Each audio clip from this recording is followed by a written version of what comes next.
And do just a little sound check here and see if our Zoom audience can hear, if someone can use the chat and say, yes. I'd be so happy. And we got a yes. So I think we're ready to get started. Oh, good. Are we ready to record? Okay.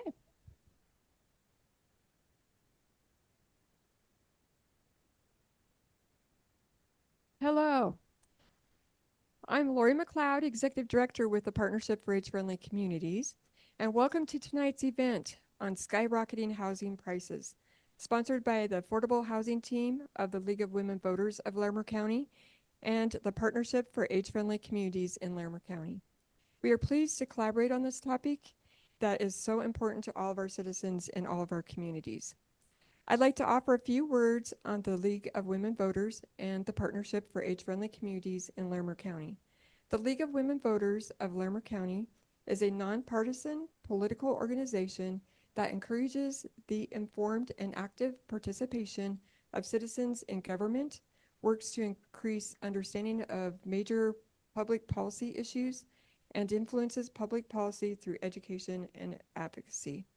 The mission of the Partnership for Age-Friendly Communities is to foster leadership and strong community collaborations to enhance quality of life for older adults in Larimer County. There are informational sheets on both organizations in the back at the table when you came in. They have also been sent to all the Zoom participants as well. I have a few technical notes for tonight. This session is being recorded, and the recording will be posted on the League of Women Voters of Larimer County's website. All remote participants have been automatically muted, and we ask that you remain muted throughout the session. We also ask that the live audience limit conversation during the session to benefit the Zoom participants. And now, let's go ahead and get underway. I would first like to introduce League Board Member Julie Stackhouse, who will provide you with some fundamental information on housing prices in Northern Colorado. Julie is retired Executive Vice President of the Federal Reserve Bank of St. Louis, and since retiring from St. Louis Federal Reserve in 2020, Julie has become actively involved in numerous organizations around Fort Collins and across the county, including the League of Women Voters, the Fort Collins Planning and Zoning Commission, and Neighbor to Neighbor. Please welcome Julie Stackhouse. Well, we are thrilled to have all of you here tonight and all of you by Zoom. We have as many people by Zoom as we have in the room, which is great, even though we can't see each other. So as Lori said, my job tonight is to set a foundation that allows our panelists to talk in terms that hopefully will make a little bit of sense for you. And because I worked for the Federal Reserve, you can bet I look at data a lot. And you know what? It's usually good to look at data because so many times our emotions really may or may not play out when you get behind the data. Tonight, what I'm going to do is I'm going to reference data that was in a study done or published in January of 2022 by the Economic and Planning Systems, or EPS, out of Denver, just because there's some great charts in there that I think will help sort of set the stage for why our housing costs are so high in Colorado. And then I'll also be citing some other Federal Reserve data. But to get started, I think the first thing we have to do is talk about what is housing affordability. You know, in your gut, you're like, well, it should be what's affordable to people. Yet using that gut feel isn't always going to get us where we need to have a conversation about the realities of housing costs. So if you go to the Department of Housing and Urban Development, they'll say housing is affordable if a household spends no more than 30% of their income on housing, excepting utilities and other things. And you say, well, I don't know what that means because I don't know how much someone earns. So we can flip this a little bit and look at a data point that is published every year by the Department of Housing and Urban Development, called Area Median Income. So remember back in math where you talk about median being the middle income level? What HUD does is they take income from various jobs in communities, and the community we're going to be focusing on tonight is Larimer County. Technically, it's called the Fort Collins and Loveland Metropolitan Statistical Area, or MSA. So they take a look at incomes every year, they publish those, and they say, well, what is the middle point? of those incomes. And then for purposes of many purposes, some of which is supportive housing, they'll say, well, what is a percentage of that area median income? And they'll give you the numbers. They'll give you a list by size of household. So that's going to be the basis when we talk about affordability. We're going to look at that area median income, and we're going to say what kind of housing is in that category.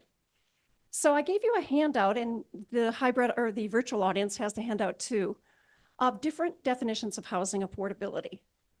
And if you look at that, what you're going to see is that the lowest income housing is called supportive services, at least in this EPA study. Supportive services tends to be housing for individuals who are homeless, permanent supportive housing, you know, really, really the lowest of low income at 30% of area median income. And one thing is very clear, that type of housing can only be provided with massive subsidy, typically government subsidy. So it's important, but not really the type of housing we're going to talk about tonight because it's not private sector developed housing.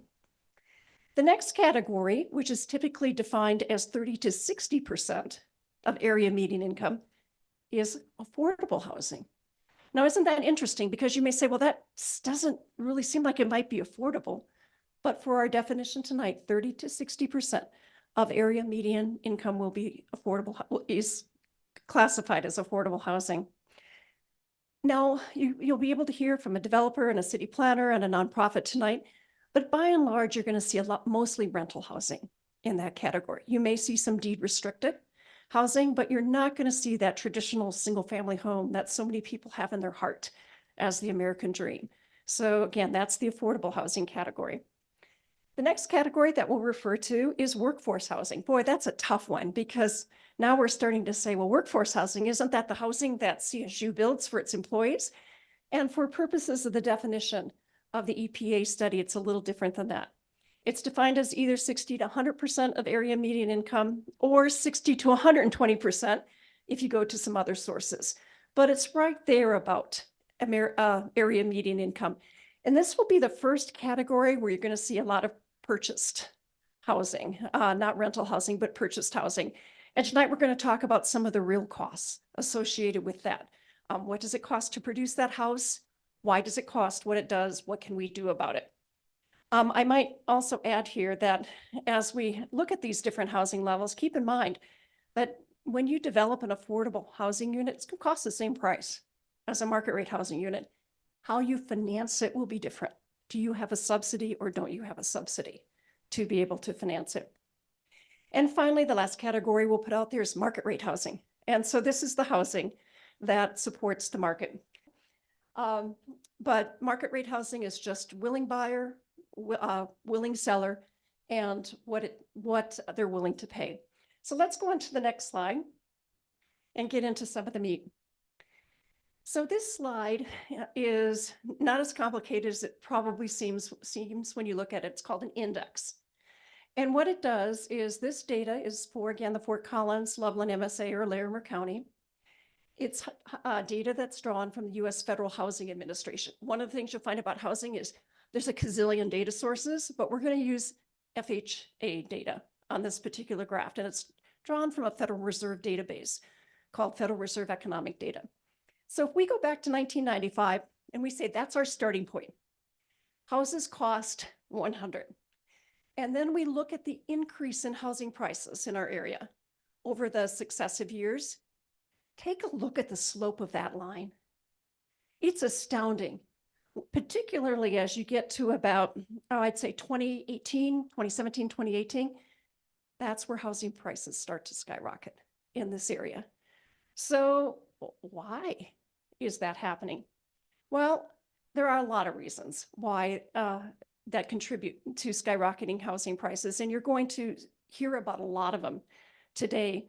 But I want to turn to one that I think is just an important factor for all of us to appreciate. Let's go to the next slide. And that is our population growth here in Colorado. This state is growing very fast, and northern Colorado has grown very fast. This data, again, is for the metropolitan statistical area, so the entire county, and it does include students who claim that this is where their residence is. But if you take, again, a look at the data, what you're going to see is that population growth was, or population in Larimer County was about 280,000 persons in 2006. As of 2022, it was 367,000 people. That's a lot of growth. And of course, as people move in, what do they need? Housing. So that's the demand side of it. If you then start to think back to your high school or college economics, quick look at the hands in the audience. Anybody take economics? Yeah, I know, they made me. They have this line on chart. You probably talked about demand and supply. I just showed you demand, right? What happens if supply, in this case, new units of housing, don't keep up with demand? Pushes prices up. So there are other reasons for housing prices that matter, but certainly the availability of supply is going to be a factor. And we'll just talk about some of the challenges in keeping that supply up. Now, I've also provided for you tonight, both for our virtual audience and our in-person audience, something that I found to be very, very interesting as I've carried out my duties on planning and zoning for Fort Collins, and that is the Fort Collins buildable land inventory. So you found that map. It's kind of esoteric, right? It's got a lot of colors on it. But I think what's very interesting is you'll see there's not a lot of land left in Fort Collins in the growth management area. This particular chart was published in 2018, and I understand from my colleague Clay Frickey, it's being updated, so we'll have something that's a little more current here in short order. But if you look at that chart and you just do the math to get to residentially zoned acres, in 2018, we had 5,200 acres left in Fort Collins. And since then, there have been over 1,400, we estimate, so something north of 1,400 have already gone under development. There's not a lot left. And of course, what's left, and perhaps Jason will speak this a little bit, is going to be the hardest property to develop. There are going to be water acquisition issues. There are going to be flooding issues. There are going to be other things, because guess what? You're going to go for the easiest land first to develop. I also asked how much land was left in Loveland, and I understand there's about 2,000 acres of developable land left in Loveland. So I want to give you that context, because it's just not like you can go out and build a lot of units, even if the costs were low. We are going to be limited, at least in these two metropolitan areas, by developable land. So let's go to the next chart. And this was actually, there we go, one of my favorite charts from the EPA study. I am going to give you a caveat. This is as of 2021. So when you look at these numbers, they're not going to be lower, they're going to be higher. And what this chart is defined at is essentially the costs that contribute to a single family home in northern Colorado. And you can see the different cities listed there. And what the firm did in looking at it is they said, we're going to look at the cost for a 2,000 square foot home on a 50 by 100 foot lot. And as of the time they did it, you can see that depending which city you're on, but we'll use Fort Collins as the example, we're close to $500,000 for a new single family home. We'll get to your questions in just a minute. Oh, I'm sorry. I went ahead too far. So for our virtual audience, we just had a little glitch with the slides. We're on the right slide now. Now, this slide talks about greenfield development. I'll speak to that. That would just be like a bigger development of the type maybe that adjacent does. The next slide's going to talk about infill development. And that's going to be, that lot that's left in between other houses in a neighborhood. At the end of the day, these prices are going to be the same. It's what the market will sustain as of 2021, but the contribution of costs will change between the two. So let's talk about this particular slide, greenfield development first. And it's eye-opening, I think. If you look at land costs by this firm are estimated to be 20% of the cost of the house, plus the cost to prepare the land. If you add that together, that cost for that $500,000 house or so will be about $102,000 to $114,000 just for land and land preparation.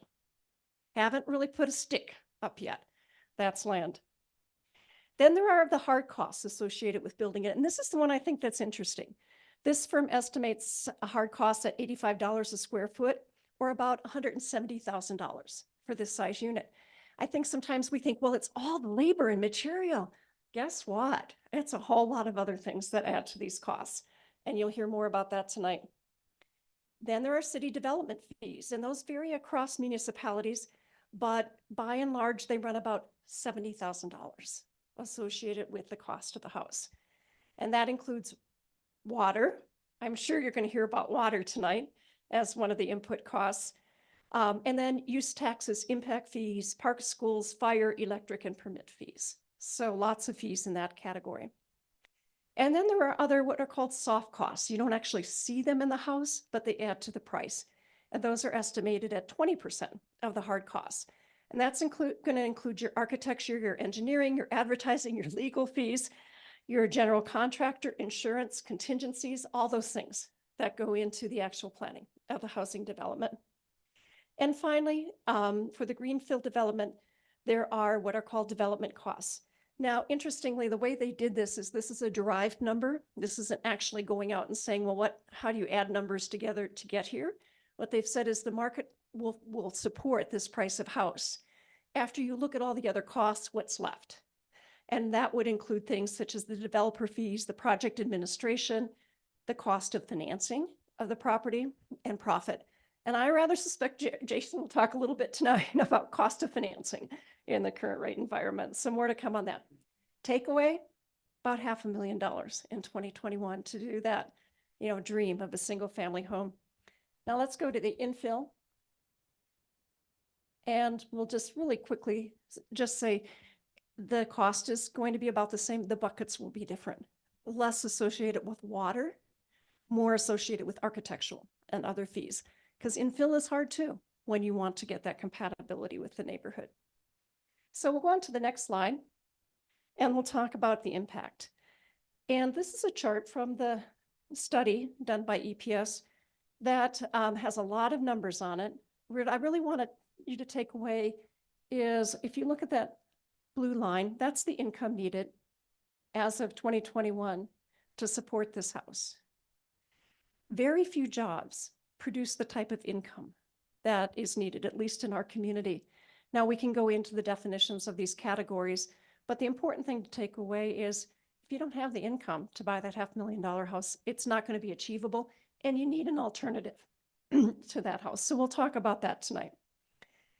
Let's go on to the next slide. And this slide too was produced by EPS. The reason they sent it to me special so we could get something a little bit more current than what was in their original study. And I think what's really interesting about this slide, it looks at Loveland. One of the questions that comes up is, well, we've had wage inflation the last few years. Has that solved some of the problem? And this company says, no, it hasn't. Housing prices have risen faster than the wage inflation that has occurred the last few years. So it was particularly in 2022 that we sort of hit the sort of high point in all this, where it became extremely difficult for housing affordability. You'll see a more flattened line the last couple of years. But of course, at least in the last year, we've also had the contention of interest rates. So if we can go on, and I'm going to wrap up here in just a minute, let's talk about what the need is.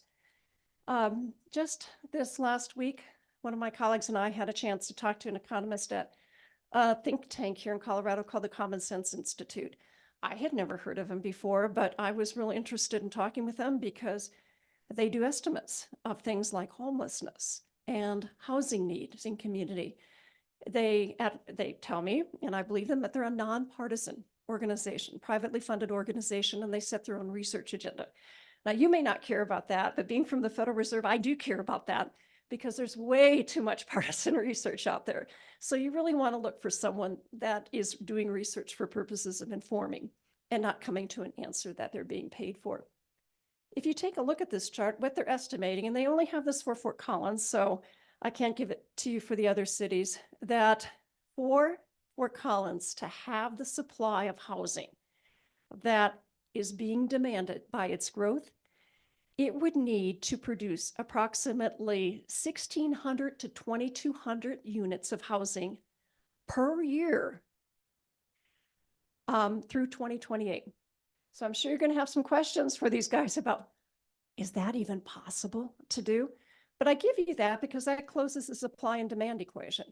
If to the extent we can't increase supply to the level needed to close the gap, than there is the pressure on housing prices. So with that, we're going to get into what does this really mean and what can we do? And it's my pleasure to introduce our panel of local experts. On my far left, I guess it would be your right, is Clay Frickey. And Clay is planning manager for the city of Fort Collins. The city of Fort Collins, if you kind of scour its website, there's a lot of city plans on that website. They're really quite important because they tell you what the intention is of the future of the city. And Clay oversees many of those city plans. So a very, very important job. I worked with him very closely the past few years, and I think you're going to be amazed by his depth of knowledge, both on the history of this city as well as the practicalities of how it operates to do. Next is Megan Ferguson, and Megan is the CEO of the Impact Development Fund. If I say CDFI, I can see you're going, I have no idea what you're talking about, Julie. And she'll talk a little bit about that. What I can tell you about a CDFI, or a community depository financial institution, it's a special purpose financial institution, and they're committed to making impact on communities by developing and preserving affordable housing and nonprofit facilities. And finally, on my immediate left is Jason Sherrill, CEO of Landmark Homes. Jason is a co-founder of Landmark Homes, and that they focus on attached homes that can be offered at a more affordable price. So I think that's going to produce some interesting questions as well. Since its inception in 2005, Landmark Homes has delivered over 2,000 homes in our area. And finally, it's my pleasure to introduce the moderator for tonight's session, Darren Atterbury. Darren is working his way up here, and for our virtual audience, we have a lot of cords on the floor, and he has promised me he won't trip. So we're going to see if he holds to his promise on this one. So many of you know Darren as the former city manager of the city of Fort Collins. He's currently the Northern Colorado Regional President for Elevations Credit Union. Now, come from a banking background, and maybe we'll have a seminar someday on banks and credit unions and have a passionate discussion about that. But in any event, Darren is just a great friend of the League of Women Voters. So please join me in welcoming Darren in the panel. Thank you, Julia. Nice to join.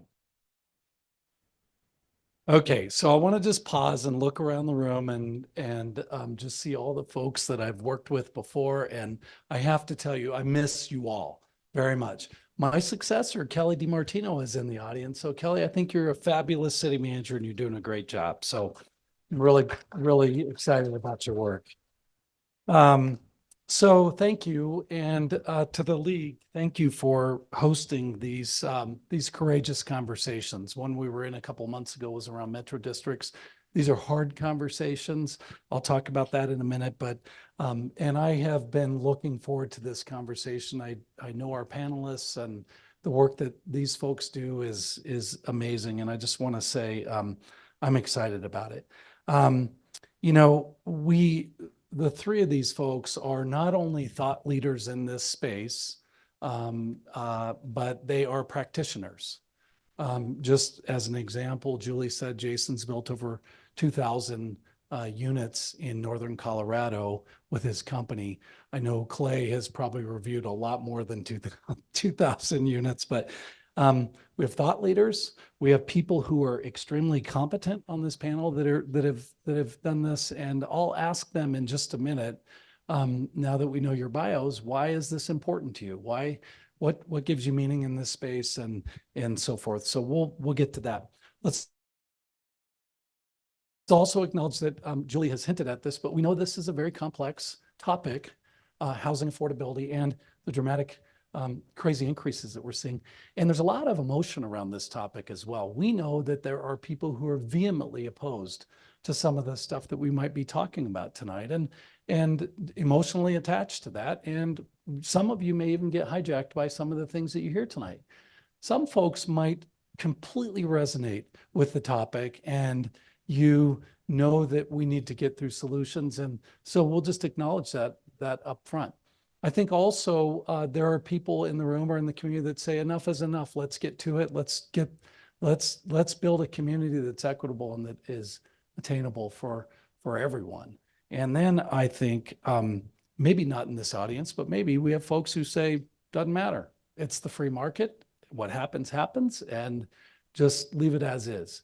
And so I just wanted to sort of acknowledge that, that's the case. And we know that, which, by the way, makes it maybe what Martine Carcassonne at Colorado State calls a wicked problem, right? There is not an easy answer. There's not an easy solution here. And it's going to require a lot of work on a lot of people's part. I also want to say thanks to Julie. The work that she did for the last 15 minutes means I didn't have to do it. And I'm so grateful for your research and the way that you do, just the way that you go after these issues. I'm super impressed and very thankful for that. Okay, let me see what else. Oh, our structure for tonight. We're gonna have panelists speaking and till about 7:30, and then what we're going to do at 7:30 is open it up for about a half hour. We might be able to go a little bit later. We have a hard stop at 8:15. If we finish at 8 o'clock, I've done my job well. But we will finish at 8:15. I promise you that, not later than.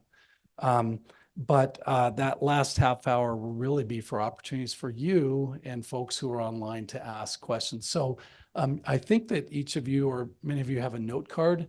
Those note cards are intended for you to write down questions while we're going through the conversation that you may have, and then to hand them over, and then I'll get those questions. If we have 100 of them, obviously we won't be able to get to all of them, but I'll start facilitating the conversation there. And then folks online as well, it's really important. We would love to have your input as well.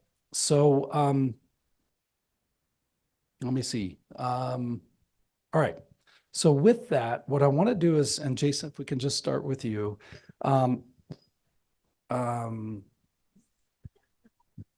An amazing contribution.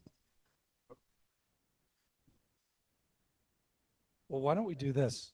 Yeah, can you hear me okay? Okay. So let me do this. We know your bios by now, and I want to just ask you personally, why is the topic so important to you, and what do you uniquely bring to this conversation? So I'll hand it over to you, Jason. Thanks. First of all, thank you guys for coming. Again, Jason Sherrill with Landmark Homes. I guess why it's important to me is as a home builder and as a resident of Northern Colorado, graduate of CSU a long time ago, and as a design professional, is my background. We're committed to building the highest quality, most attainably priced home that we can, hopefully in communities and neighborhoods that are where people want to live. So as a company, that is our focus. We have done single family, we have done high-end single family, but 90% of what we do, if not 95% of what we do, is attached for sale homes.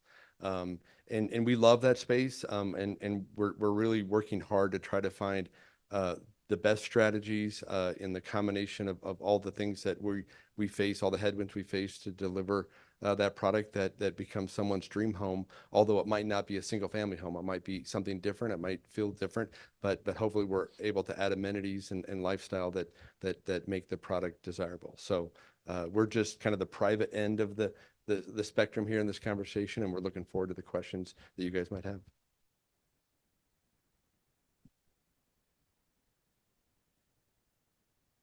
Thanks so much. My name is Megan Ferguson. I'm the CEO for Impact Development Funds.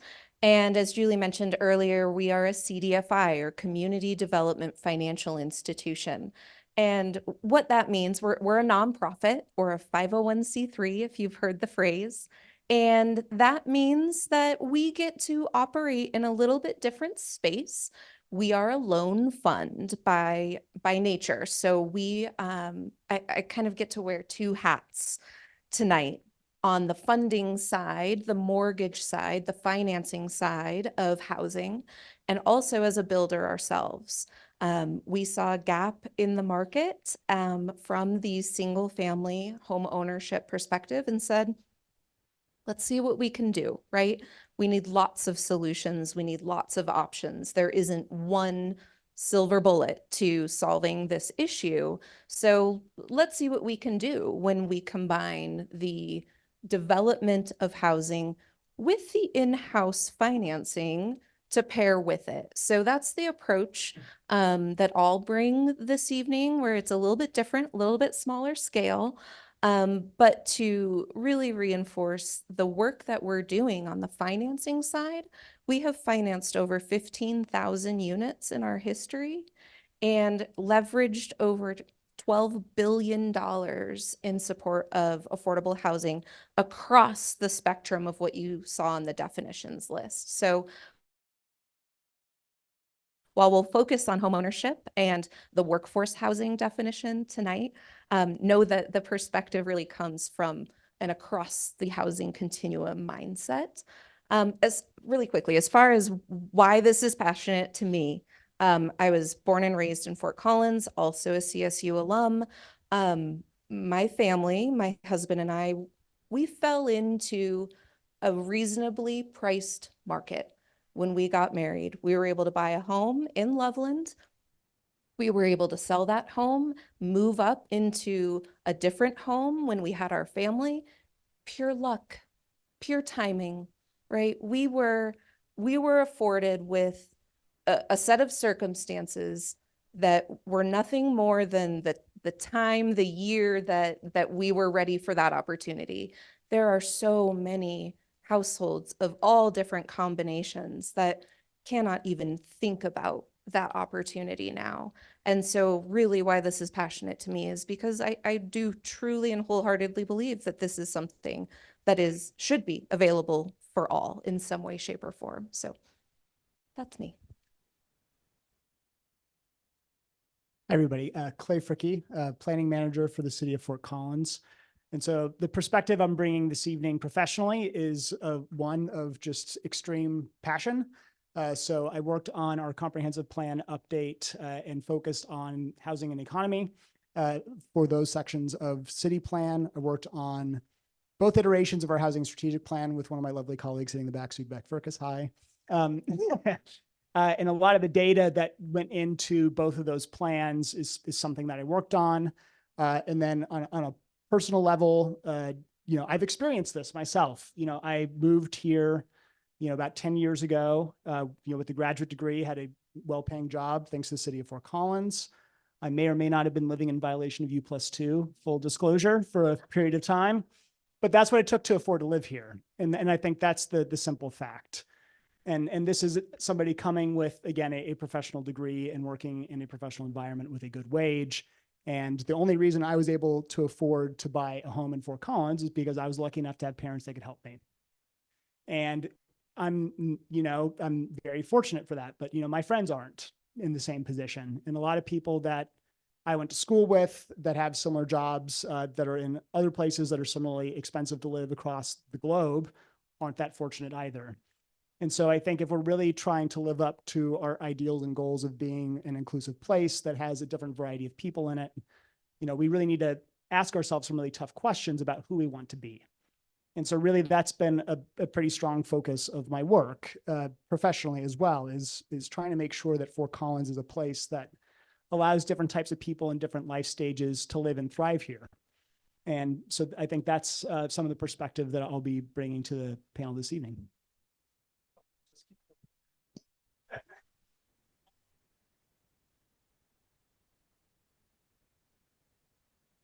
I'm afraid to talk. Okay. I just want to remind panelists that you do not need to confess it to any illegal behaviors.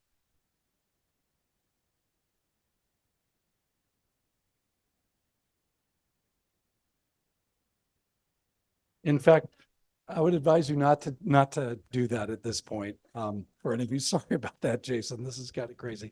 So thank you all for sharing that. I really appreciate it, and I love the fact that CSU Rams are well represented here. That's bonus, right? We know that Julie presented a lot of facts over those, over her presentation. I want to give each of you a chance to either disagree with, exclamation point, or perhaps provoke more conversation with a little more information. So I'll turn it over to you, Megan. Oh. Okay, I thought I sat in the middle for a reason here. I thought either way I was covered, but no, fascinating information and in general, very much true to what we're seeing both on the financing side and on the building side. One thing that definitely stuck out to me was the 170,000 in hard costs for a single family home. We're quite a bit more than that. I don't know. I'm sure Jason will chime in on where his costs are at. But the costs continue to go up, and that impacts ultimately what you're able to sell that home for, whether you want to sell it for a reduced price for affordability's sake, or you are a market rate developer trying to make a profit to move on to build the next home and increase supply. So all of those costs, I think, and Julie mentioned this, just they are going up. They're not going down. And so it really does, it affords us with a challenge that, okay, if we can't change the costs, if we can't change the land that's available, what are the other levers that we can pull? What are the other buttons we can push? Where do we have control? And really the approach that we've taken at Impact Development Fund is on the financing side. And I know Jason's going to talk about this a little bit and how his organization addresses this, but again, we're fortunate enough to have a loan fund. We don't have to go out to the market and borrow at 8-9% for our construction financing. That's one thing that keeps our costs down in a rising cost environment. We also brought our general contractors in-house to somewhat vertically integrate and reduce the amount of subs and commissions and other profit add-ons that are typically necessary to bring in all the specialties, right? So really, and I tend to get long-winded, I'm sorry, I'll wrap it up here. But out of the data that was shared, it's spot on. I also participate in Loveland's Affordable Housing Task Force, and because of market rate appreciation on existing homes, Loveland lost 4,000 units to market appreciation on an affordability scale. So simply by the price of the homes going up, you lose the ability for households to purchase.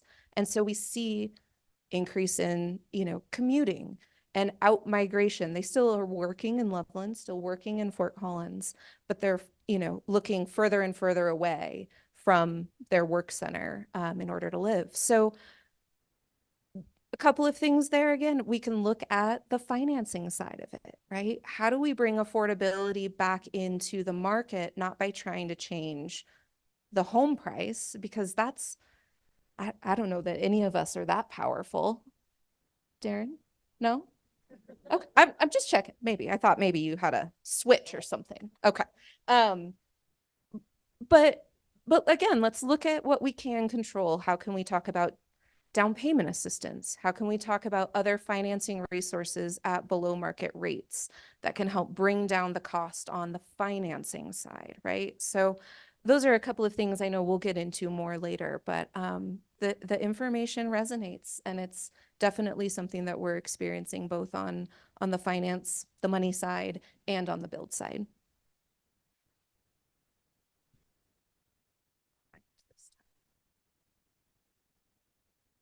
Speaking of power, we joke that we were trying to find our zoning amulet to just make this stuff happen, and that we just lost it underneath like the car mat of one of our planners. Tough to find. Unfortunately, there is no silver bullet for any of this stuff. And I would say that the information resonates with me as well. And so I'll just kind of underscore 2 points that Julie shared in her presentation. First, about the differential between wage growth and the escalation in home prices. When we updated the housing strategic plan in 2021, we were looking at pre-pandemic data from 2010 to 2019. During that time period, sales prices for single family homes went up about 150%. For sale prices of townhomes went up about 125%. Wages went up 25% during that same time frame, just to give you all a sense of the scale of the issue. And so when we were writing the housing strategic plan and trying to think about what we need to prioritize, I mean, that's data that really jumped off the page to us, is that, you know, it's a combination of, you know, wages at that point were relatively stagnant. And then also too, just this housing supply and demand thing being a little bit out of whack as well. And to speak to that point, Julie mentioned the data from the Common Sense Institute, that on average, Fort Collins would need to build between 1,600 and 2,200 homes a year in order to try and put a dent in home prices. So I looked at some data over the past 10 years, building permit data for the city of Fort Collins. How many years in the past 10 years have we achieved that number, 1,600 building permits in a year? Okay, good news, 1 year. 1 year, 2016, we got just over 1,600 building permits issued. And I would say since the pandemic, we've not issued even 1,000 building permits in any year since the pandemic. And so I think just again, put that in perspective, and we're a community that does allow denser development. We allow multifamily in a good chunk of our community. We allow a lot of infill development, but for a lot of reasons, it's just not coming to pass. And so I think that's something else that I would just underscore, just what we're seeing in the planning department. How much time do we have? Yeah, I have a few different comments, I guess. One thing, and there's a lot of things going through my mind, but and Megan spoke a little bit about it, but in that example of a 2,000 square foot house at $175,000, that's $85 per square foot. We haven't built anything in 5 years for less than $150 per square foot, right? I mean, that's just hard costs, right? So there's all these erosions, what we call erosions to margin, right? And it starts with land and entitlement, land at 20 to 25%. And Julie mentioned this a little bit, but imagine that by the time you buy the land, sit on the land, go through the entitlement process, which sometimes is okay, sometimes it's a little painful, sometimes time is a huge burden that generates a dramatic increase in cost. And you go through the entitlements, you finally have improved the land, and now you're ready to go vertical, and you're going to write a permit check. So you're north of 200 from our history. You're north of $200,000, and you still haven't even dug a foundation, right? And those are costs. So as a home builder, and Megan kind of mentioned, is like what can we attack to try to, and what we focus on is the missing middle, and that's at 80 to 120% AMI that Julie was referencing. You can call it workforce housing, kind of a new coined trend is the missing middle. So you try to focus on what can we, where can we find a little forgiveness, a little room in all these categories. We spoke about land and entitlement and the process. We talked about what we call COGS or hard costs at $150 a square foot. And then, so there's all these things that just make it almost impossible to deliver and generate some kind of margin. As a private home builder, if we don't have some kind of margin, we're not going to do the next project, right? And so we have to have some profitability. And I can tell you, and this might fall on deaf ears to some degree, but as a home builder, I've been doing this for 30 years. We've never had as low of margins as we're experiencing now. And so, and I'll shift over a little bit and apologize. I could keep talking for the next 15 minutes, but the typical, economic clash, supply and demand, increased supply, low demand, price goes up, right? What's driving, from my perspective, what's driving costs right now, to some degree, demand is doing that. It's just cost, right? Builders are trying to just deliver homes with not losing money. And that's not a recipe for success. So if even though there's this extraordinary demand, people still can't afford it. So you're not getting the benefit of the demand that would increase sales price because it's not affordable. Interest rates are not affordable. I'm going to go all over the place. You talk about how you're managing it by providing loan programs, which is extraordinary. As a private home builder, the best we can do is buy down rates. We don't really have that as a vehicle. And now we're also burdened with construction debt at 8 to 9 to 10%. Right? We used to borrow money at 4 to 5%. So there's just significant headwinds to try to deliver affordable or attainable housing. And that's what we attack, right? Our average price point for our product, again, it's attached, it's not single family, is $475,000. And it's almost impossible to deliver. Okay, watch out there. You know, I left the city manager's role about 2.5 years ago, and I joined as Julie said, a credit union, Elevations Credit Union, as the market president. And I've had the privilege of sitting on a lot of meetings and around financing development activity and partnering and lending and helping put people together.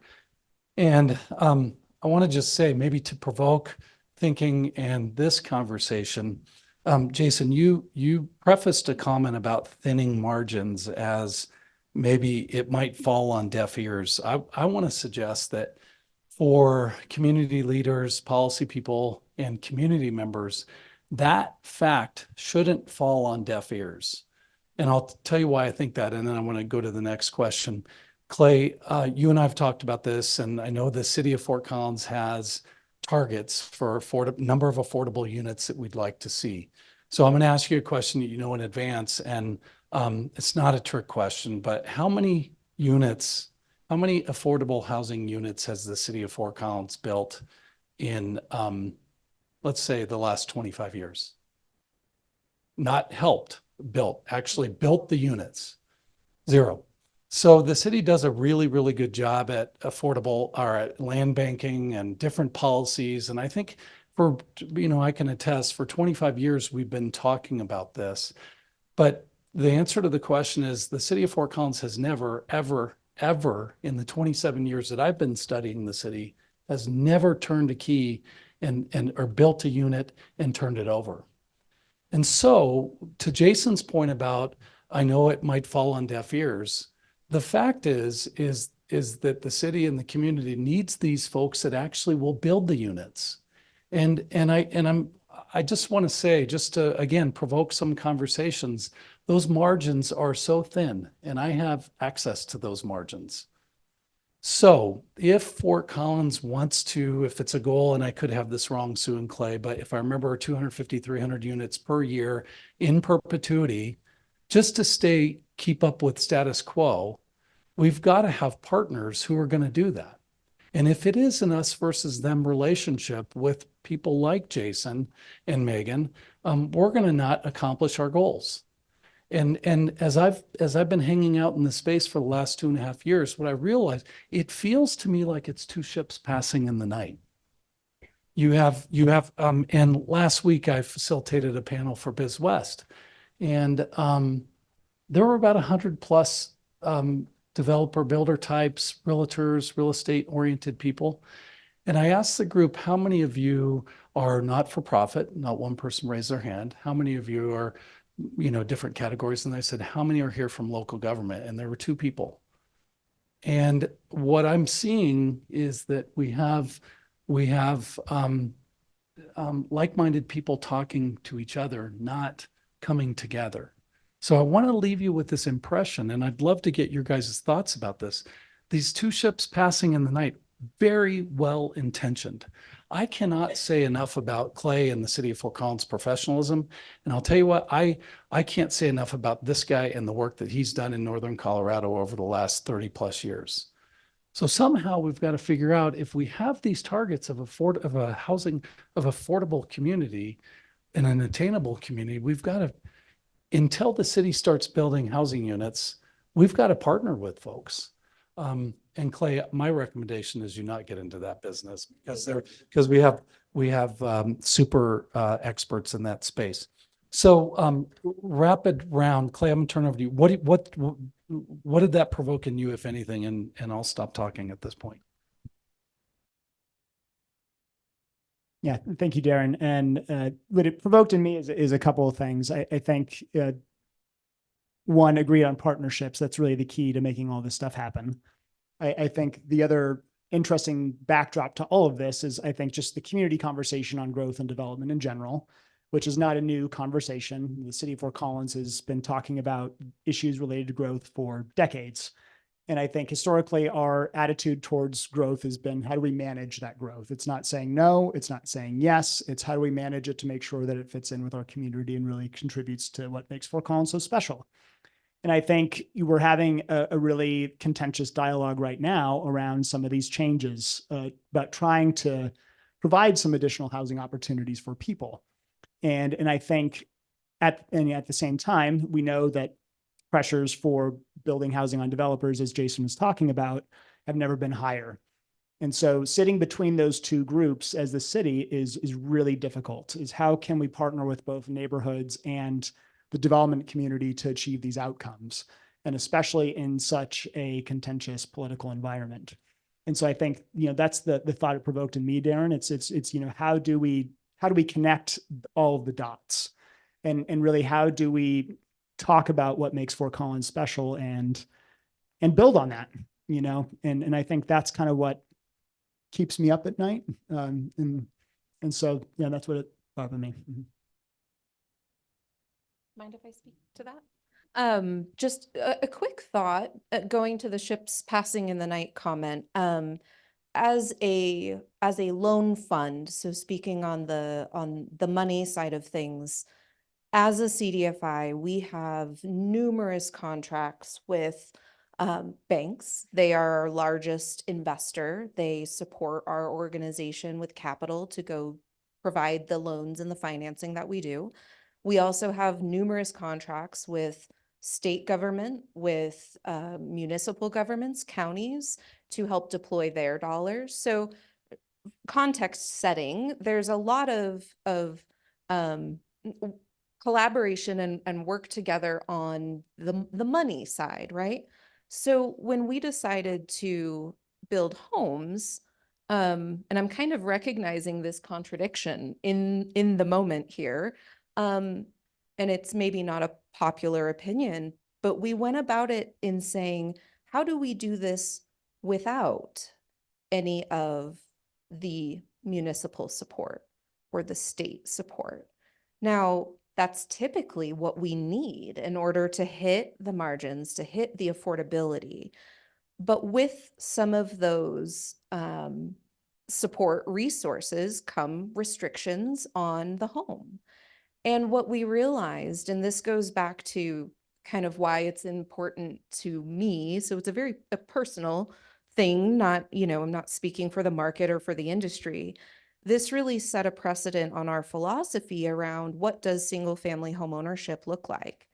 And there are lots of really amazing partners that produce deed restricted housing as stepping stones into the market. We need that. That is a great resource and option. And then what's next? How do we bridge between deed restricted and the market? Because there's still a really big gap. Well, in order to bridge that gap, you need to be able to earn equity. You need to be able to recognize the appreciation of a property without a restriction on that property, setting, what those caps might be. So we kind of went about this pilot to say, all right, well, what if we could do this for less, but without some of those resources? So we intentionally chose to be ships passing in the night, which is interesting, right? I mean, I'm not trying to be coy. It never really occurred to me that's maybe counterintuitive, rather than working through, hey, how do we achieve this together? So thought-provoking. Yeah. I'll keep going. Okay. Perfect. I see the clock. You brought up an interesting point about how people generate equity. And as a home builder that focuses on attached, like I mentioned, I can say as an example, my wife who's sitting here, our first home together was a condo in one of our projects in North Glen. And, it was $132,000. And,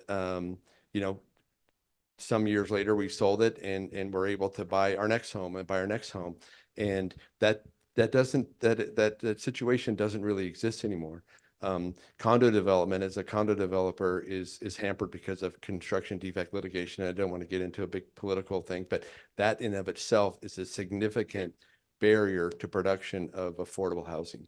And so if any of you, I beg of you, if you follow that conversation, there's a Senate Bill 106 in front of the Senate, and it's on the House floor starting next week. if people really want to be an advocate for creating affordability, that's where there could be significant movement or progress in bringing more people to the market. We're like one of 4 builders that build condos in all of Colorado, right? There might be some mountain people that do it, but nobody builds condos because the risk is so high. And the barrier to entry is significant because of insurance costs. I often lie in bed at night wondering why we do that. But, you know, it's our mission and it's our commitment. And so, you know, we like to think we're good at it because we've been doing it for so long. But if people want to be or have an effect on affordable housing in the private sector, you know, that would be a significant benefit, because we need more supply in general, right? If we want to generate, you know, more affordability, we need to increase supply. And so again, I could launch in all kinds of things, but, you know, with our friends, and I consider our friends here from the city of Fort Collins, you know, strategies and that partnership with the city on how can we fast track projects, right? Because we can, you know, there's an example of a project we're working on, and we're very excited about it, but we've been in the entitlement process on that project for 3 years. We expected to be entitlement for 1 year, right? It's added $1 million of cost because of the delay in our entitlement process. So no one to blame. It's just the nature of the process, but it's those kinds of things that if we could attack that as a partner with our local municipalities, that's how we can start to make a difference. So I could go in, keep going, but I won't. Thanks, Jason. I think you might have kind of given a quick answer to the next question about housing types. I think all 3 of you would, and I see you nodding, would agree that diverse housing types and offerings is going to be a significant help to the challenge that we're facing, correct? And you were talking about construction defects on condos. Do you have the number of that bill, Jason? I might be able to pull it up here in a minute. Senate Bill 106. Senate Bill 106. And it has been an issue for what, 15, 20 years maybe? Yeah. So in early 2000s, condominium construction, condominium sales in the market was about 29% of the market. There was a lot of influence from you know, certain groups of lawyers, and Sadara was created and dramatically increased risk for construction of condominiums. Today, construction condominium sales is 2% of the market because no one's in the space because the risk is way too high. And I can say that that has been an issue talked about for many, many years and a real concern. And for the folks who are thin margins and out there building these products, when you go to one of the SHIP's conferences, they talk about that at length. And by the way, when I talked about 2 ships passing in the night, I think city folks are really, really working with city folks as well throughout the region and throughout the country. And developer and builder types are working with them amongst themselves really, really very much as well. And I love what Megan said. I think there's a lot of examples we're working together brilliantly. I'm just suggesting after 2.5 years leaving the public sector and going to the private sector, it is we need to 10x those conversations. And we've got to create a non us versus them mindset. And so, all right, lightning round. Well, actually, I'm not going to go to this question. It's 7:30, and I know we have questions that are coming in, and so all those will be delivered to me in a second.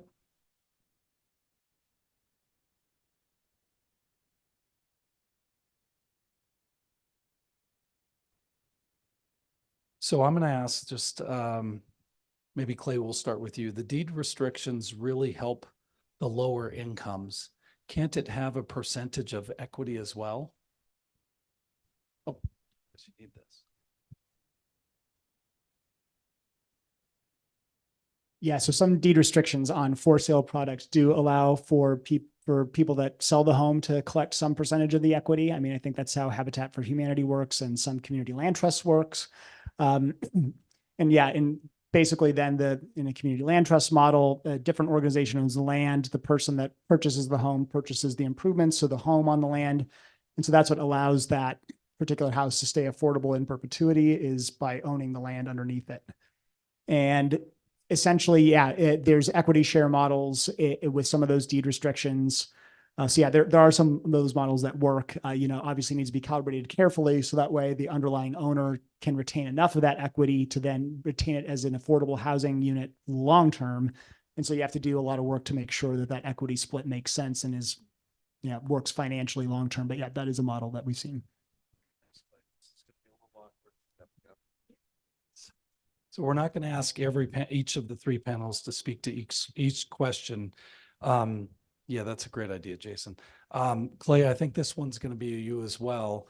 If I'm understanding Julie correctly, there's financial help for folks to buy a home at a lower rate than normal financing.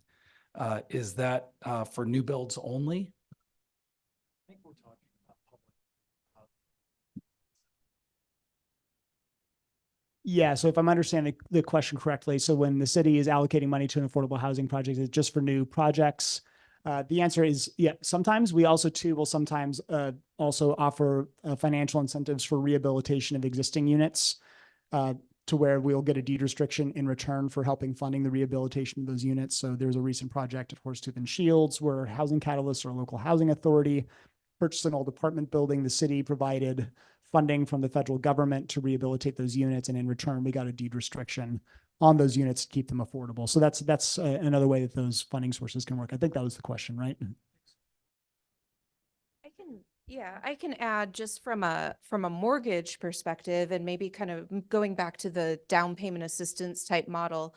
That's where we've come in with a product that is available in Larimer County around down payment assistance that, again, it's a little outdated because for a long time, $25,000 felt like a really good jumpstart for a down payment. It's not enough anymore, but it was $25,000 at 0% interest, right? And that is the type of financing that can help, again, in larger quantities, can help lower the cost, lower the amount of the first mortgage that you're making that monthly payment on, and get to a better point of affordability. Anymore, though, you're really looking at, $100,000 before you're really making an impact on that first mortgage, enough so to get that mortgage payment to something affordable. But that's where we have a lever, right? We have things that we can work on we can't change the rates of the market, but we can help reduce the amount you have to borrow at those rates. So we do have some tools and some resources that we can play with to help provide that directly to the home buyer for any home, whether it's a new build or an existing property. Okay, I'm going to change the rules a little bit. So I'm going to read three questions so we don't keep doing the microphone thing. I'm going to read three questions and then think of who might be the best person to respond to these, Clay. Just kidding.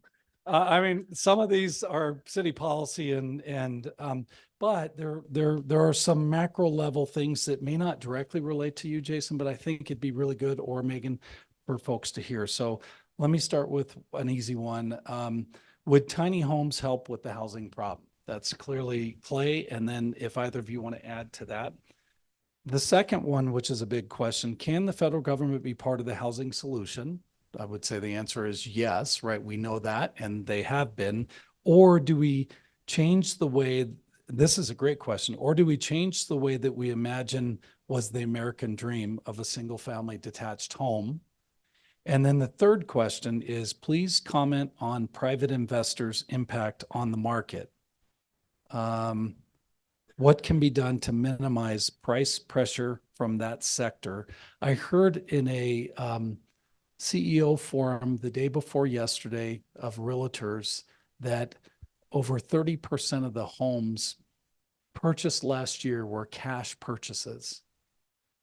So I think it's related, not directly, but so do I need to repeat those, or you got them? And I'll just. Yeah. And then, the third one, investors.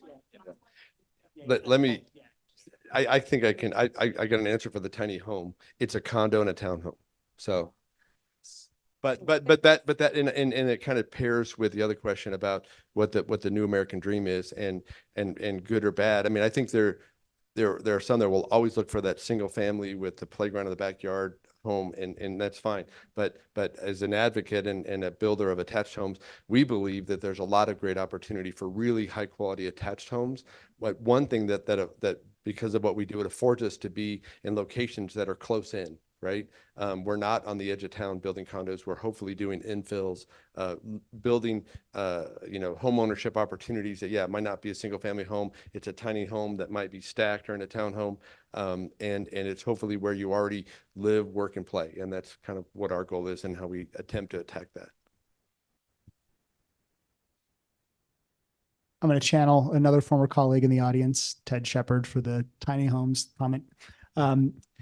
It depends on what we mean by a tiny home. So I think we have to understand exactly what that means, because from a city's perspective, if it's just a small house that's on a foundation, that's just a cute house, to channel Ted. The thing is how people envision tiny homes is just like this very cute, quaint little house.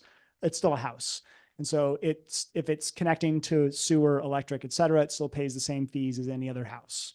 The other question is, if it's on a trailer, then it's a mobile home. And then it's subject to a different set of rules. And so I think from our side of the fence, could it be part of the solution? Sure, because I think different people have different needs. And so I think having a range of housing for different people at different stages in life are really important. And there are a lot of people in our community that probably don't need the 2,400 square foot single family home. I'm one of them.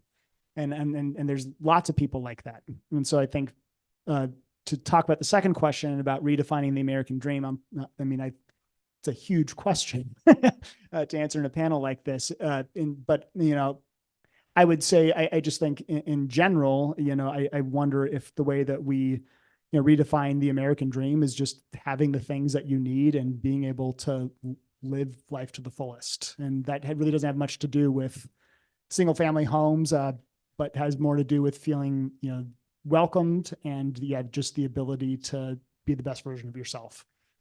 And so I think you can do that in any number of different ways. But, if we don't provide a place for people to live, it makes it very difficult for people to achieve that dream.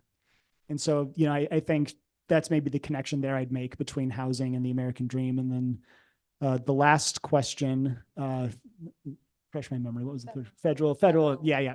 Federal government does help us quite a bit. That's where a lot of our money comes from for affordable housing projects. We get a lot of that from our home fund and then the community development block grant funds as well. And so they do provide a lot of money that we allocate for affordable housing projects.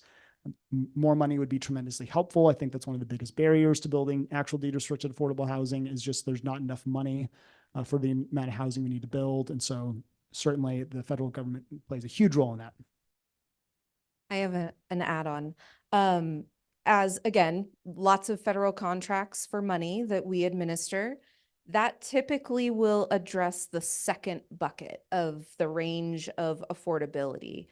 Most, if not all, I'll say most federal funds will require that area median income to be less than 80%. Well, when you talk about the cost of a home and a household making 80, maybe less, 70 to $80,000 a year, the math doesn't work.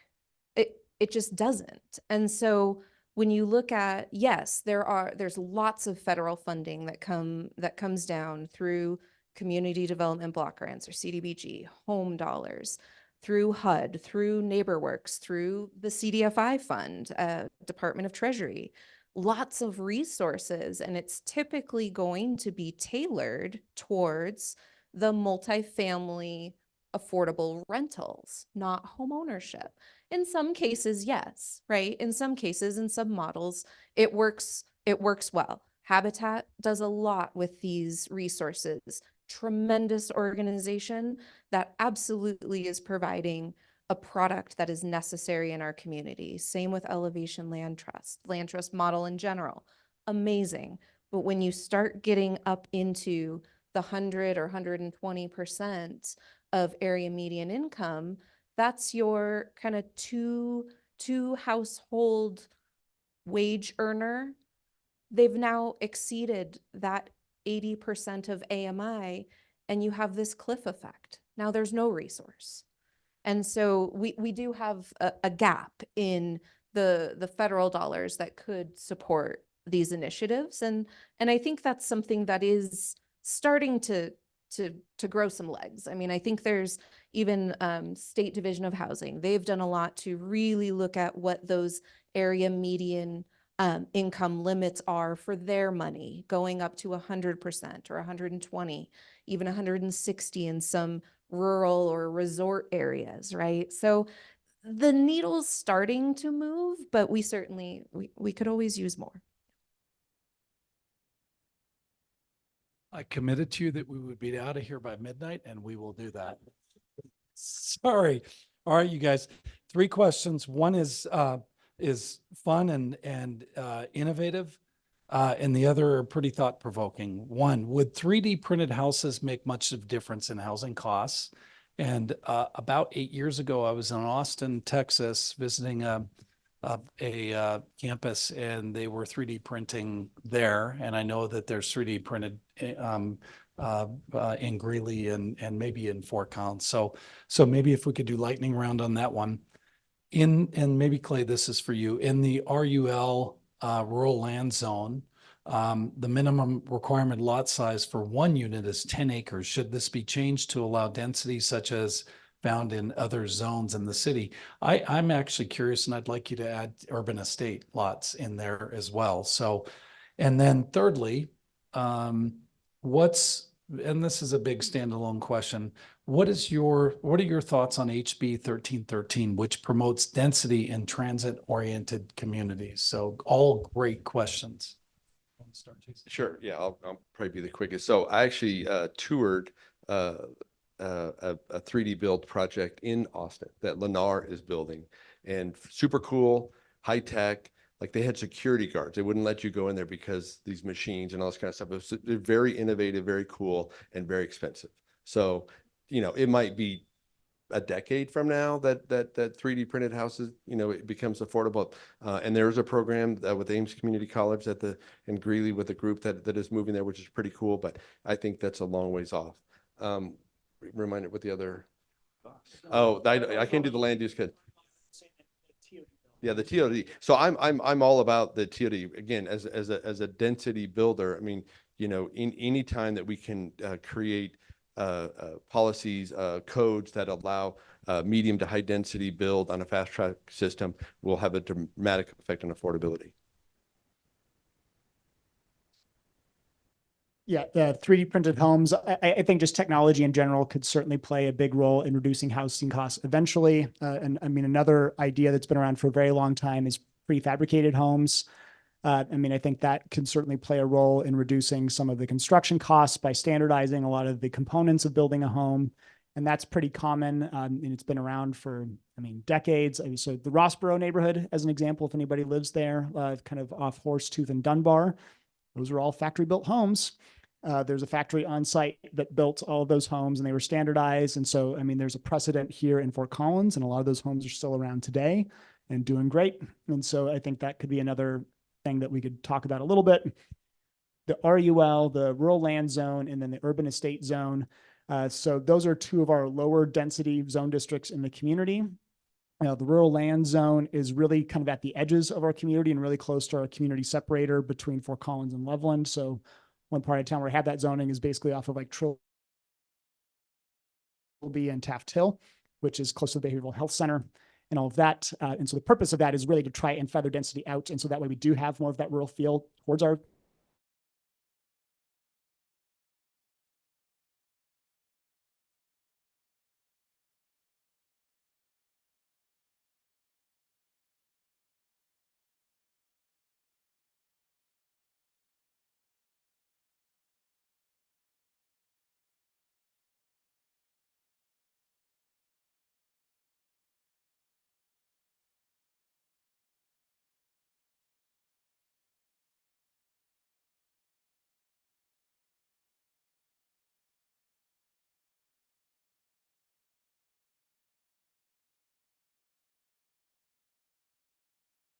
closer to, LaPorte or Wellington and some of our other surrounding communities. Lastly, House Bill 1313, which deals with trying to incentivize, well, actually require communities that have high frequency transit service to allow high density development close to those transit lines. Generally speaking, it's a best practice to concentrate density close to transit, so that way we actually generate riders for our transit system and we get people living closer to amenities and things like that, and lets people, get closer to their jobs and not having to get in their car for their day-to-day needs. So I think the general idea is great. There's a lot of details in that bill that are going to be very challenging for even a community of Fort Collins to meet it. And so there's been a lot of discussions amongst communities across the state about how to get compliant with that bill, because I think the other important thing is there's a pretty hefty stick that's associated with that bill where we'll lose some of our transportation funding and money if we're not compliant. And so I think that is also another thing that the state and local communities are wrestling with at the moment. But I think the general concept is something that we certainly support. And then, the devil's in the details, as with everything. So I just want to acknowledge each one of these questions could be a topic of an evening on its own. And I feel a little like we're doing a disservice to their professionalism. And you've heard all three of them say, I want to share more about this. And there's, I like to say, there's always the read more button. Like we get a little version of this, and then Clay, like you made me think about it. I want to just hit the read more button and hear you talk about that, or Megan, you and Jason as well. And so just acknowledge that. I'm sorry for that. And I'm sorry, but we do have a lot of questions. There are some that we're not going to get to. We've got about 12 or so more minutes. So this relates kind of to the question about 3D printing. What innovative products or building types are you seeing nationally that could make a difference in Northern Colorado that we've either not yet seen or tried, or there's sort of a resistance at a code level? And you talked a little bit about that, but I'm curious, particularly Jason and Megan, as you get out and about in your industry, what are people talking about in Ann Arbor and in Berkeley and in Norman, Oklahoma, and in so I'm, like kind of college towns. What are you seeing? And then this is a really tricky question, and I love it. Should there be more promotion of the positives of vertical developments? And we all know what that is. And promotion by whom? So I want to share just, I participated on a panel last year that the governor had and Congressman Neguse around this very topic. And one of the challenges was that, and my background is in city planning and civil engineering. So my entire last 35 years, 40 years of college and my career was dealing with the word density. And so I guess I would just ask you guys, how do we start talking about density in a different way? I think we're doing a little bit of that tonight. Density is a bad word. How do we talk to a community about those things? And I know, Clay, I'm surprised you don't have all white hair like me after what you've been through, but do we need a density rebrand? And then let me just add, and maybe this is exactly what the city council did, but I was meeting with a former city manager of Boulder today in Boulder about this very issue. And they were a little bit grumpy about the density issue in particular in their neighborhood. And this former city manager felt like the city was encouraging the density change and the change in character in their neighborhood, but they'd never had a conversation about the behaviors and the downside that comes along with that. So the question I might ask, just again, to provoke some conversation and thought in you, Clay, is when you talked about the land use code, did you also talk about the complementary city services that will mitigate that? Or did we just talk about the land use code and the desired changes? So not a leading or not a setup, I promise. And if you want to pass and have Jason answer it, then that's perfectly fine too. I'll let you start. All right. So the first question was, what are some housing types that we'd like to see here that we're not really seeing, or technology, that type of thing? I mean, I did talk a little bit about that. So I do think like the prefabricated thing would be cool to see. I know there's been some builders that have been trying to explore that and haven't had much success, but I think that could help.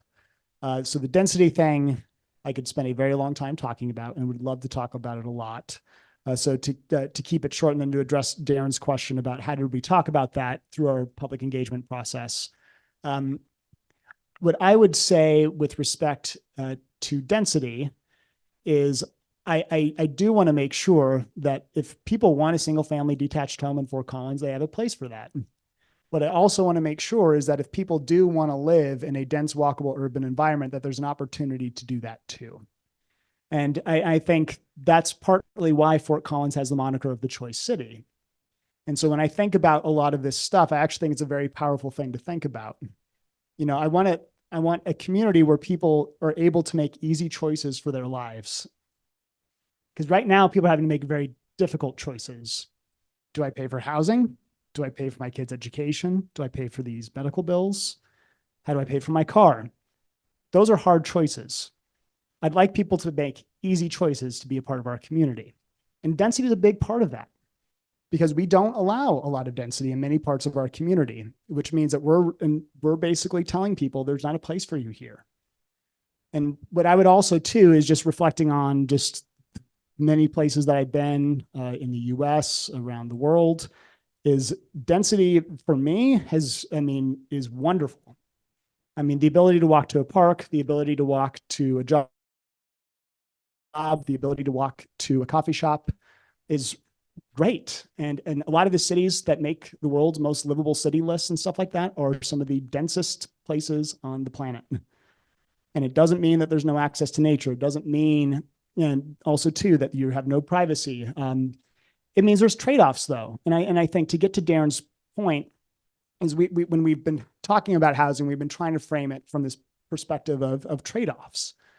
And so I just simply ask people to ask themselves that question. It's like, at what cost is it appropriate to essentially say that, Fort Collins is for this income level only? And what are we getting in return for that? And I think that's an honest question that I'd like people to sort of reflect on a little bit.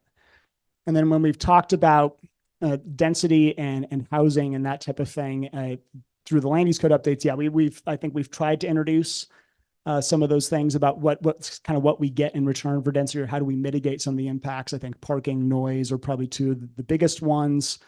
And so we try to do that. And I think the difficult thing is and just to also respond to another component of that question, the city's not the best voice for that. Because I think a lot of people, when they hear the city promote density, they hear people saying we're pro-growth and pro-development. And I think that's really tricky because I think community members want us to be some, I shouldn't say all, I think some would really prefer city employees to be pro-neighborhood. And they see those two things as being mutually exclusive. And so I think that's, again, when I was talking, one of my earlier answers is how do we accommodate both? Because I think there's a way. And I think too, and I think looking at other communities that are dense and livable and wonderful places to be, I think there's a lot of places that we can look for inspiration. And so we do our best to do that. But yeah, very challenging when people have, I think, very different perspectives on what they think Fort Collins is and should be. Well said. That was nicely done. Yes. I just want to touch really quickly on the types of housing. We've partnered with modular prefab factories in other areas to see their product firsthand, to see what the end result looks like. And these are beautiful, beautiful homes. They are stick built. They're just stick built off site and they're brought in. One of the things that I've always kind of said I'd love to do is build a neighborhood with both. We are a stick-built on-site GC, typical swing a hammer builder. That's what we do, because that's the type of expertise we have in our community and on our team, and they build a beautiful home. What it would allow us to do, what if we did every other lot as stick-built on-site? Meanwhile, we've got the factory building an equal number of homes at the factory. And in the same 8-month period-ish, we've doubled the production. Because while we're building on site, we have homes being built in the factory. And now all of a sudden, we've got double the units at the end of the day. And then invite folks, walk through. What does it look like? Can you tell a difference? What do you think, right? And it's a fair question. And having walked through these homes myself and knowing the quality that we build on site, I'm a stickler for it. And when you walk through, you cannot tell a difference. The outside, the inside, they're typically sealed tighter. They're more energy efficient. They have, other fixtures and finishes that allow them to be more affordable just by nature of the energy costs that you might save. So things like that, those are some of the, I don't know, if there were a way to have a pilot and just let's do both and let's let the community see and weigh in on it. Because seeing it, I think, changes the perspective of, is it scary? Is it different? Is it, there's a picture, there's a stigma. And I think if we could see it firsthand, it might foster some conversation. So. I would add real quickly on the modular or the we panelized some product over the years, and we've also looked at there's a group out of Idaho that is a very large manufactured house. They put it on a truck and they deliver it. What we found, we've investigated it 2 or 3 times over the last 10 years, that the opportunity there is time, and that you can save some time, but it doesn't really save cost. No. There's no cost savings. So if you can find the right trades, that it's hard to find framers that want to tilt up panels. You got to, so there's some work that can be done. I think there is a little opportunity there, but I don't think it's the windfall that it appears to be yet. If there was, Gurdon is the company that's out of Idaho. If there was a Gurdon in Greeley or Fort Collins that was doing it and transportation cost wasn't an issue, then that might start to make more sense. But I don't think that's the case at this time. And as far as density, because we deal with it a lot, I think density means opportunity. I don't think it's a bad word.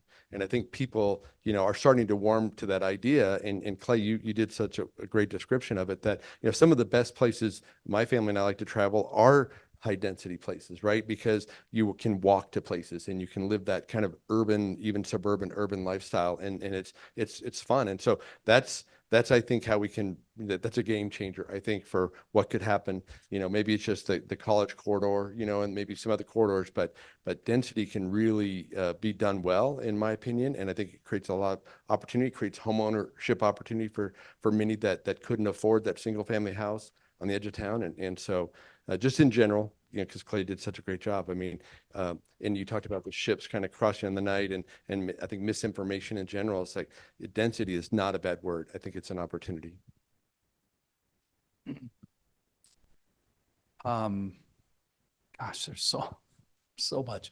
This is a housing supply question. I can't remember. I think, Julie, we know that there's a housing supply crisis. Sorry, there's a housing supply big time shortage.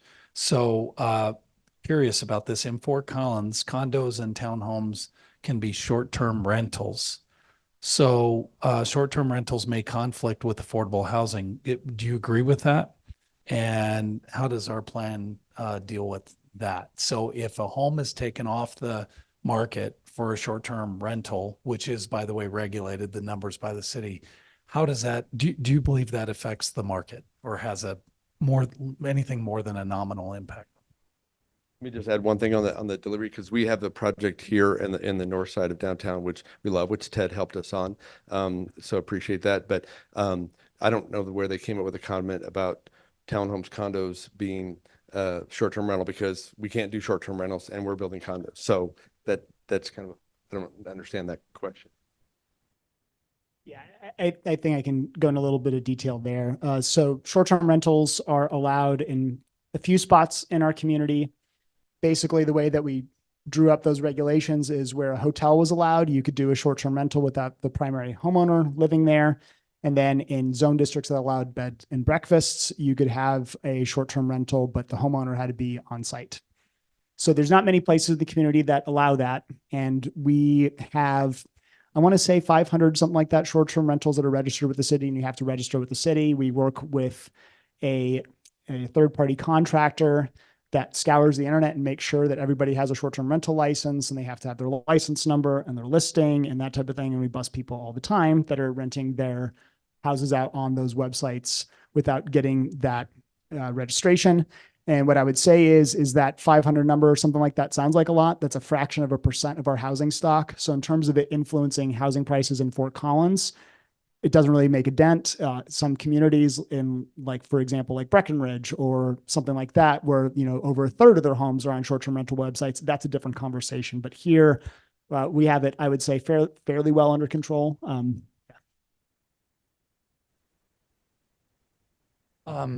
So sorry, Clay, this might be for you too, but it actually maybe more than that.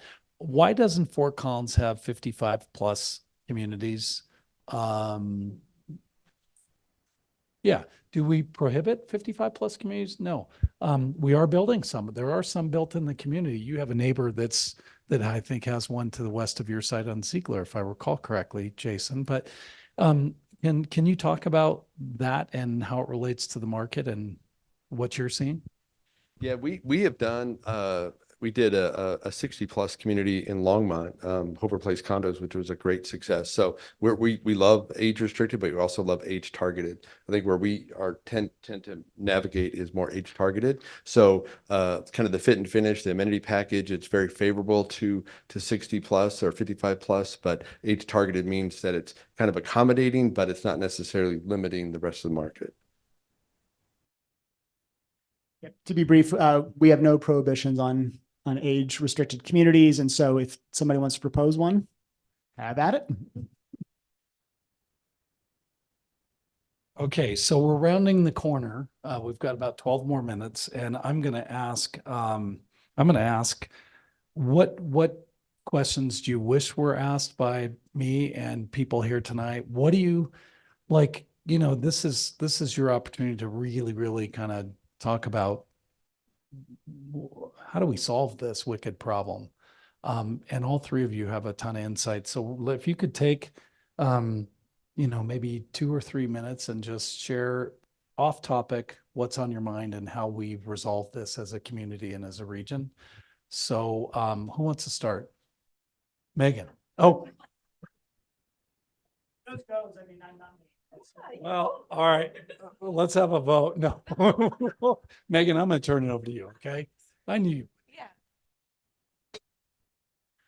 Yeah, I think really faced with what feels like and in our pretty dire numbers, feeling up against a wall, right? I mean, we saw the data, the statistics. I think again, there isn't one silver bullet.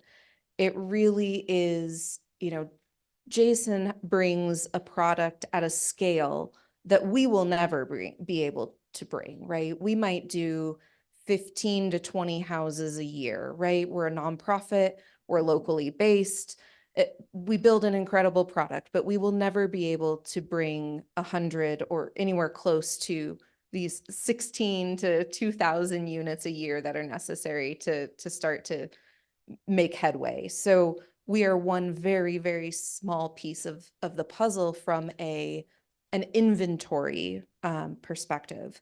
Where I think that we can start to move the needle is, again, on the financing side.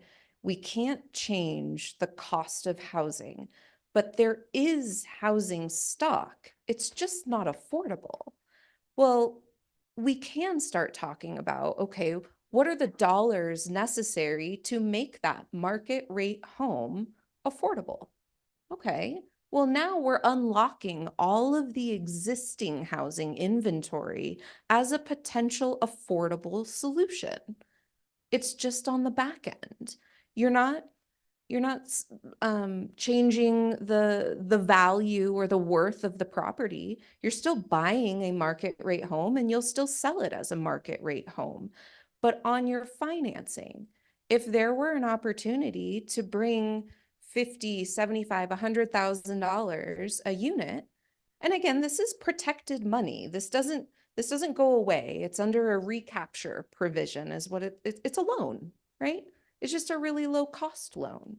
It's a loan that isn't at 8 or 9% interest, and it sits there. And when the homeowner decides to sell at market, 10 years from now, they will gain all of the appreciation that the market has afforded that property. And then we'll get that $100,000 back and we'll do it again. Now, that you might say, well, great, Megan, you need 2,000 units a year times $100,000.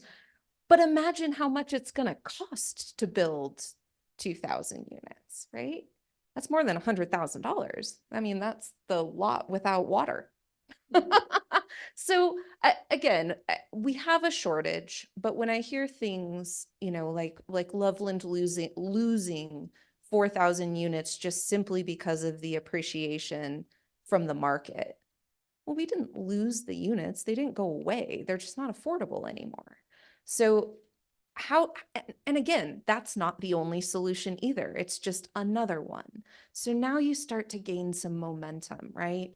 You've got the Jasons of the world. You've got the market builders. You've got Habitat. You've got Elevation. You've got Housing Catalyst. You've got all of these amazing partners that are bringing new inventory and rehabilitating existing inventory. And now you start unlocking the inventory that we already have and making it affordable. We need all of it, and it's expensive. It is, but we have frameworks in place to do it. We don't have to reinvent the wheel. These systems, the frameworks, the architecture of the programming is already in place. So my 2 cents. Yeah. Clay and Jason, you have 3.5 minutes each. Okay. Let's go on. All right. I'll try and be quicker than 3.5 minutes. I mean, I think, what I think a lot about, another thing I think a lot about is just like the different roles that all of us play in building Fort Collins and the place that we want to live. And so I just ask everybody to reflect on just what role do you all play in this conversation, and what can you do to, I think, wade into this really complex, difficult topic, and, bring your own personal experiences to that and think about, what you want Fort Collins to be when it grows up, because cities change and that's what they do. They're these dynamic living things, and we all play a role in creating this very special place. And so it seems like a really esoteric, weird question, but I think it's a really fundamental one, because then I think we start to realize, well, what is it that makes this place special? What is it that, I like, and how can I help my neighbors and my friends and my family and others enjoy this place and help support them in creating this place that we're creating together every day. And so that's not really about housing per se, but I mean, I think our conversations about housing, building are all reflective of our values and our vision for Fort Collins. And so I just would ask y'all to think about that and talk about that with your friends in an honest way. And, I think together we'll create something that's really cool, unique, and will help serve us as Fort Collins continues to evolve.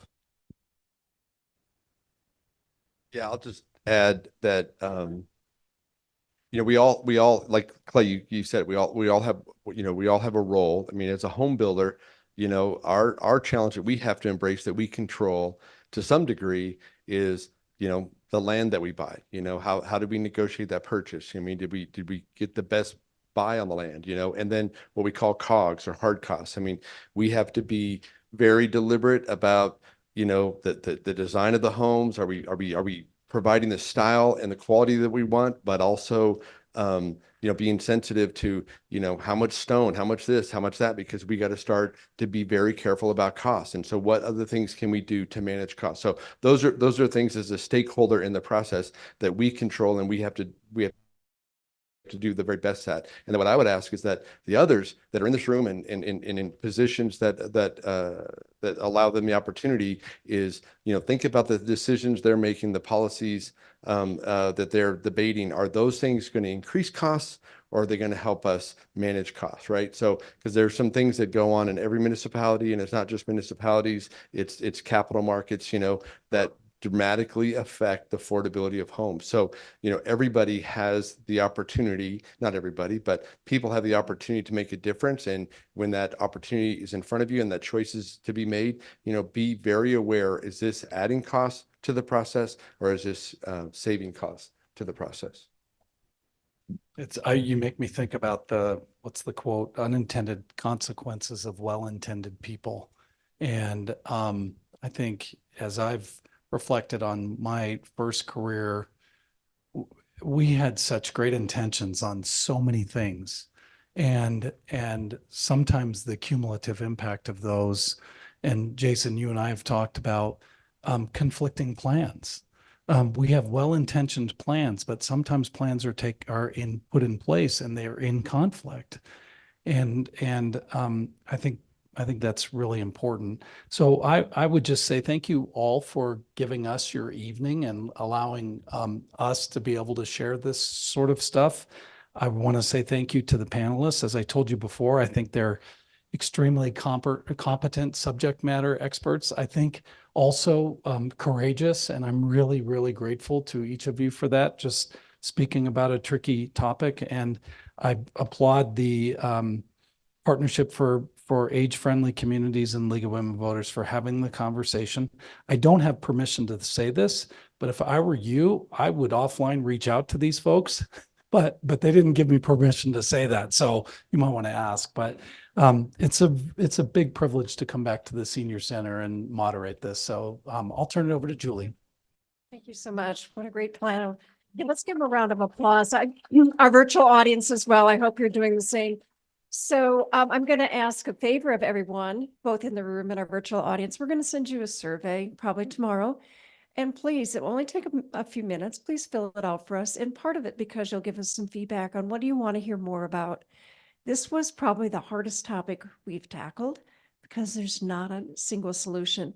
But if tonight you took away some new thoughts, if you took away thought, maybe I need to get more involved in legislation at the state level because there are some things there that might make a difference. Or if you came away and said, maybe I need to think about this. I hate to use the D word, the density word. I need to think about that a little bit more and what that means and the pros and cons and trade-offs of more density versus affordability. If you left today saying, these cities, Loveland, Fort Collins in particular, they're not going to grow forever because there's not that much room left to grow. So now we need to think about our policies a little differently because we're very landlocked, we're limited in what we can do. If any of those things resonated with you tonight, then I will feel like we've been successful, but we also want to carry on this conversation with topics that are important to you. And that survey will help us do that. And finally, I'll close with this note. I guess in a sense, I'm part of the problem, right? I lived in St. Louis for 18 years. I looked at the median home price in St. Louis as of January of this year. You want to know what it is? $190,000. Now, have any of you been to St. Louis lately? Do you want to live there? No, I lived there. I liked it. I liked it, but it's got huge issues with schools and tax base and out-migration, very deep and issues that aren't easy to turn around. And that's why, on average, a house price is much lower in St. Louis. We are very blessed with living in a part of the country that is amazing, and many of us come here for that. So I guess we are part of the problem, but we also want to be part of the solution. So each of you and your contributions are appreciated, and thank you all for being with us tonight.